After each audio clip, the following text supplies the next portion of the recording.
This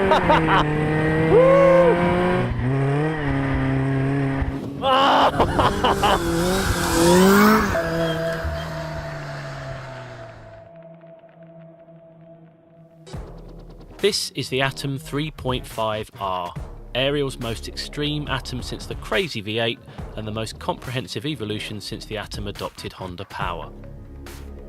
So what's changed? Well, for starters, it now has 350 horsepower and 243 foot-pounds of torque. That equates to a power-to-weight ratio of 636 brake horsepower per tonne and a 0 to 100 mph time of just 6 seconds. Starting price for the 3.5R is £65,000, but spec one like this test car and you can add another 30k to that figure. 20,000 of that goes on the Sadev pneumatic paddle shift transmission. Then there's the Carbon Aero kit,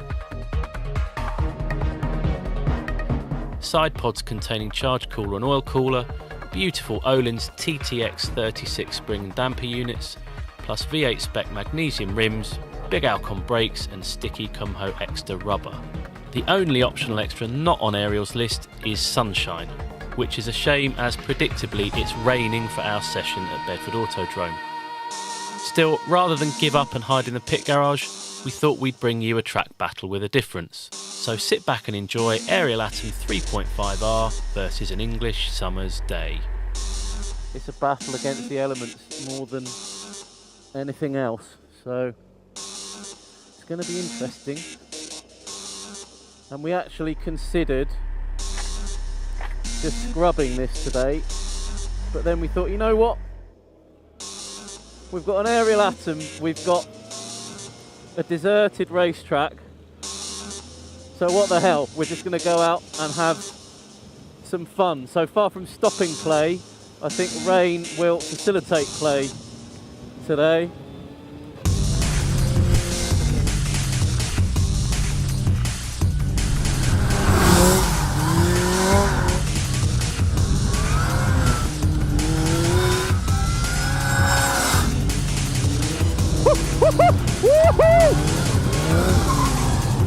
Jesus! There's like a tidal wave just coming the side of the car. What a ridiculous day to be driving this, but I wouldn't miss it for the world. I've got a waterproof suit on that makes me look like I'm an extra from The Deadliest Catch. It's just shot up my trouser leg. That is ridiculous. You have to be so careful on standing water, both under power and under the brakes. Obviously there's no ABS, no traction control. I'm absolutely freezing. This is the end of May in Britain, everyone.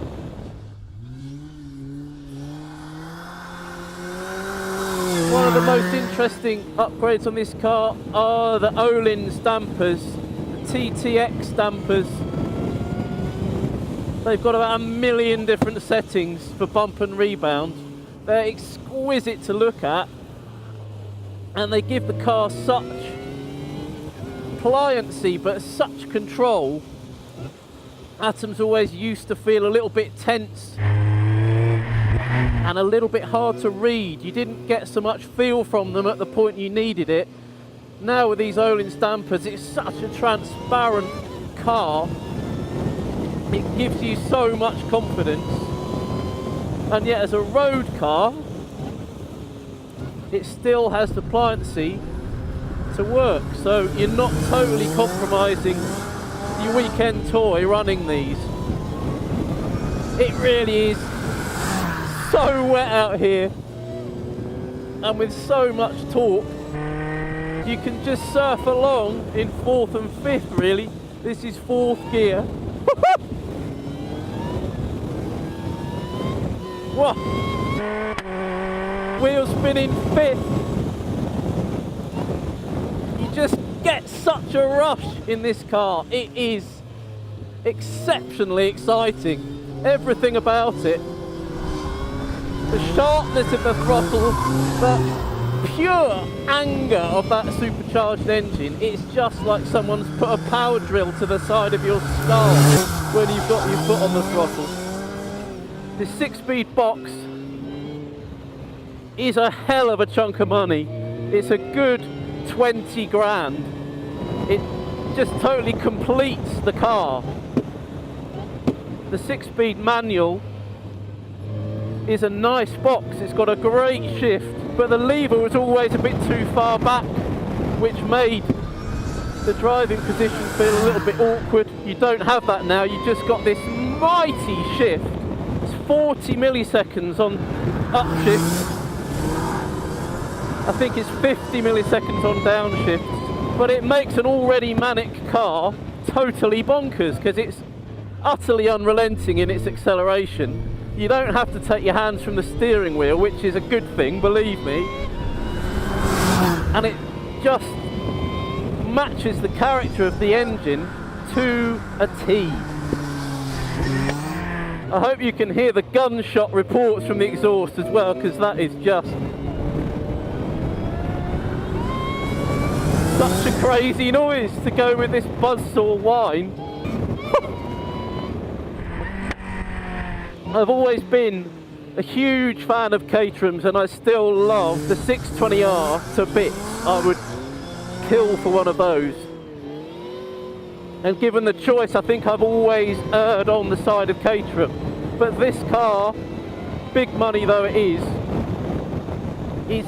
every bit as exciting as anything I've ever driven on track, I think. And what's more, it's not just about lap time. It has that side to its character, that infectious, just be an arse character, that I think is an absolute essential quality in a track day car. Otherwise, what's the point? Just buy a racing car if you want to go for lap time. I just could carry on driving this thing all day around here. I can't get any wetter. I need windscreen wipers on my crash helmet. But I just can't believe how drivable this thing is. It should be spitting us off at every opportunity. Britain might be utterly useless at summer, but we make the best lightweight track and road sports cars in the world. It's such a shame that we can't do a lap time in this car, and we really will do our best to get it back when it's sunny, because I'd be fascinated to see what it would do all out. But for now, the fun you can have in this thing is just off the scale. What a fantastic machine.